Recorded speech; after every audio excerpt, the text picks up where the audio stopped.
we got to give ourselves a chance to finish by executing, playing the same way that we played throughout the game. That's Cardinals quarterback Joshua Dobbs talks about the offense needing to finish stronger. Yeah, shocker. Down by, 3 touchdowns. But joining us now, Rudy Carpenter. Rudy, I don't even know where to start. We can start with the Cardinals and how that kind of, what an awful second half. And then, or do we go Arizona State and 8 turnovers, 3 fumbles, 5 interceptions? I don't even know where to go. You want to just skip this week and just go to next week, and maybe we'll have something better to talk about next week, but to make it worse next week with USC and the Dallas Cowboys in town. Yeah, I'm not sure next week is going to be any better. And like we talked about on this show many times before, I think it's going to be a struggle, for at least this season, for both of these Arizona, Valley football teams. I think, Rudy, reality set in for a lot of Sun Devil fans, the hope of, okay, at least Fresno State, they won 11 in a row. Jeff Tedford, your protege, Mikey Keene, who, by the way, Rudy, had an outstanding game. You've done a great job with him since, 7, 8 years old, so keep up the great work.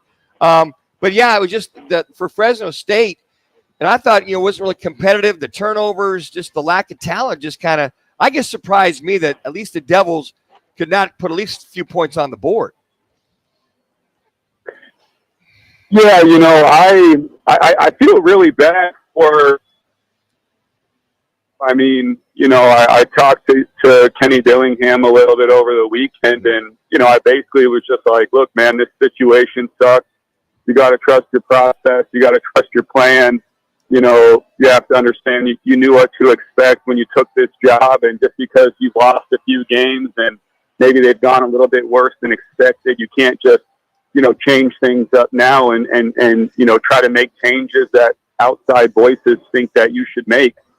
I think the fact of the matter is when Kenny Dillingham inherited this Arizona State program, they were in deep trouble. They were in deep trouble, legally, I guess that's how you want to call it. They were in deep trouble just from where the program was left financially, and they were also in deep trouble, with their talent. And, unfortunately, I just think that's what this program is. And then to, pour salt on the wound, they've lost so many of their better players due to injury. And when you have as many injuries as they've had, you don't have a chance. But when you've especially had those kind of injuries on the offensive line, you for sure don't have a chance. And I just think right now that this team just, obviously lacks a lot of depth. It lacks talent. And it's got a new coaching staff that's trying to do a million things at one time, and it's going to be a long, difficult process for this Arizona State football team, unfortunately. I'm just real curious. Manute referenced that you've worked with Mikey Keene since he was a pup. What did you see in that game that now makes him so good as a college QB? Well, I love Mikey, and I talked to him a lot throughout the course of the season, and I think if you ask him, he's not happy with how he played against ASU. I know they won 29-0, but in his view, I don't think they felt good about their pass protection. I don't think that he felt good about the lack of times they scored off the amount of turnovers that they got, the number of times they had chances to score or were in scoring position or had favorable field position and didn't score. The number of sacks that he took, I know he's not happy with. But at the end of the day, Mikey is, I think his poise to me is one of the best things about him. He's super smart, very intelligent, makes really good decisions with the football. He's not somebody that's overly big, overly talented, overly, athletic. He's just a really, really, really, really good football player. He makes good decisions. He's accurate. He throws with good timing and anticipation. He's super tough physically and mentally. And those are all the things that you want in your quarterback. And unfortunately, because Mikey's not 6'4" and, doesn't run 4.6 40, he was looked over by a lot of the bigger schools. But just like Brock Purdy, everywhere Mikey's been, whether it's in Chandler, whether it's in UCF, or now at Fresno State, he's done nothing but win a lot of football games. Rudy Carpenter here on Fox Sports 910 for his weekly visit. ASU couldn't protect the ball at all. 8 turnovers, which is surprising. 8. And then I think another storyline is just 42 yards on the ground against a Fresno State team. What is your biggest takeaway on what you kind of saw on this? Sorry, guys, you broke up a little bit. I said, what is your biggest takeaway? I mean, there was the 8 turnovers. They only rushed the ball, for 42 yards. They had 3 different quarterbacks in there. I mean, it was just a rough night. You just kind of flush this one down the toilet and try to see what you can do and not get blown out by USC this week? Yeah, I mean, to me, there really is no takeaway because we know they're not going to get healthy anytime soon. We know it's going to take a lot of time.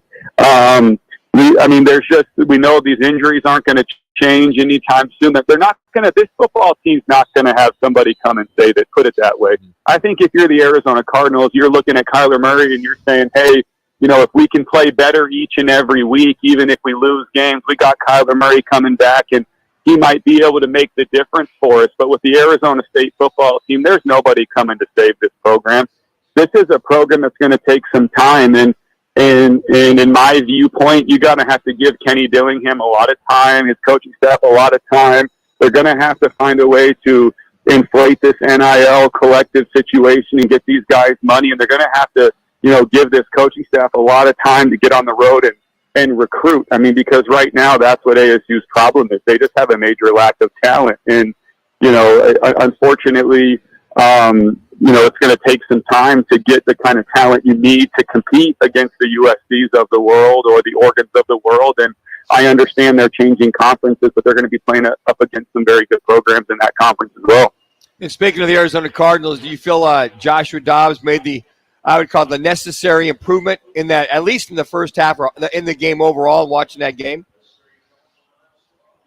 Yeah, I definitely think he played better. Obviously, they didn't turn the ball over. I think, like you heard him say, they're going to have to capitalize on more opportunities, more scoring opportunities, and that's going to be a big deal for them. They got to score when they get chances to score, not just field goals, but touchdowns. As we saw this week, there's no lead. There's no lead the Cardinals have that's going to be enough. They're going to have to keep scoring and keep scoring and keep scoring because you just never know what's going to happen with this team, whether it's on offense, defense, or special teams.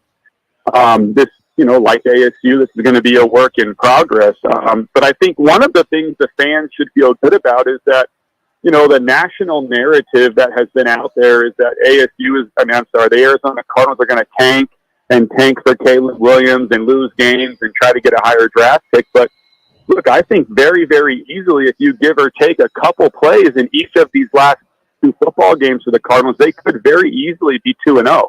And so I think that shows that this team is not tanking. Obviously, Monty Austinfort and Jonathan Gannon are trying to win games and do everything they can to put the best team on the field to win games. And they could very easily be 2-0. So the Giants go to a different level in the second half. Daniel Jones gets it going. How come the Cardinals could not match that level? Well, I think if I had the answer to that question, I would be getting paid Monty Austinfort's salary, or I would be getting paid Jonathan Gannon's salary, and I would very, very much appreciate that salary. But look, I don't know. I'm going to chalk it up to this and just say, look, without your best player on 3 minutes, Kyler Murray, and now you got Buda Baker going to injured reserve. Without your best players on both sides of the football, I just don't think this team really knows how to win. And when you don't know how to win, and even if you jump out to a good lead, you get a few bad plays that happen, and when you don't know how to win, those things tend to snowball. And it's like this uncontrollable force that you just can't stop.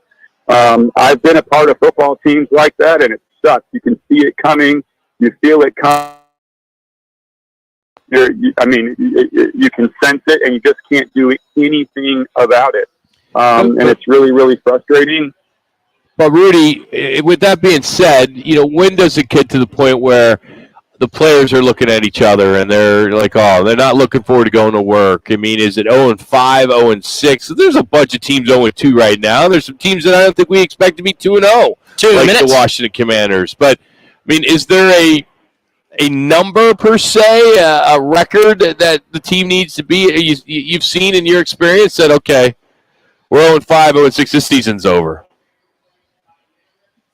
Yeah, I think once you get eliminated from the playoff race, it becomes really tough. One thing that I've always noticed is once the weather starts to change and it starts to get a little bit colder, and maybe not here in Arizona, but you got to go out to those practices and it's cold outside and you're still bumping heads later in practice when you're having to put full pads on Wednesday and Thursday practices, it really sucks. But usually, you see guys start to plan their off season and their vacations once they get eliminated from the playoffs. And once that happens, it can become really rough.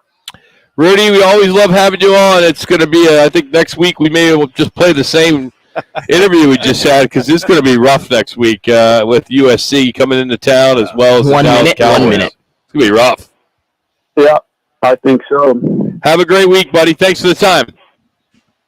All right, guys. Take care. Rudy Carpenter joining us here on Rock and Minuch with Jimmy B. You can follow him on Twitter at RudyGCarp12. Always appreciate him taking some time for us on a Monday to talk some football. As you mentioned, he talked about Buda Baker going to injured reserve, so he'll miss 4 games. He's brought to you today by All City Towing as they continue to grow, and they need help. Go to allcitytowing.com. That's allcitytowing.com and search careers. Well, I got some really good nuggets from week 2 in the NFL, including something Baker Mayfield has done in Tampa Bay that Tom Brady could not do. It's your random, useless